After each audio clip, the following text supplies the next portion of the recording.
Nagsimula ng dumagsa sa ilang pamilihan sa Metro Manila mga mamimili na naghahanda para sa undas. Nag-ikot naman ang mga kawani ng Department of Trade and Industry sa ilang pamilihan para siguruhing walang overpricing sa mga kandila at iba pang gamit para sa undas. Makibalita tayo kay Gretchen Legaspi. Ilang linggo o araw bago mag-undas, mabenta na ang mga kandila at bulaklak para sa patay. Sa Dangwa, Maynila, nag-umpisa ng dagsain ng mga mamimili ang mga tindahan ng bulaklak. Nasa 150 hanggang 500 pesos ang mga bulaklak na naka-arrange sa basket, nakatusok sa floral foam o nakaayos sa paso.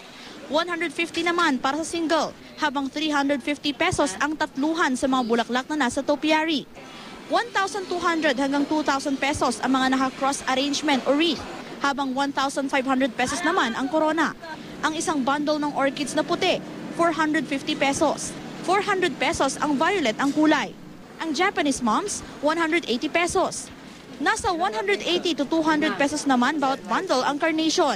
Makatitipid din ngayong undas kung bibili ng stargazer na nasa 130 to 150 pesos per stem.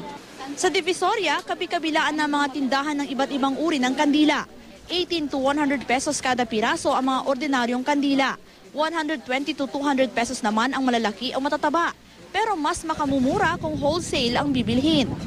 Mabenta na rin ang iba't ibang Halloween costumes. 180 hanggang 220 pesos ang mga costume ng ilang karakter at kakaibang nilalang na swak para sa Halloween parties.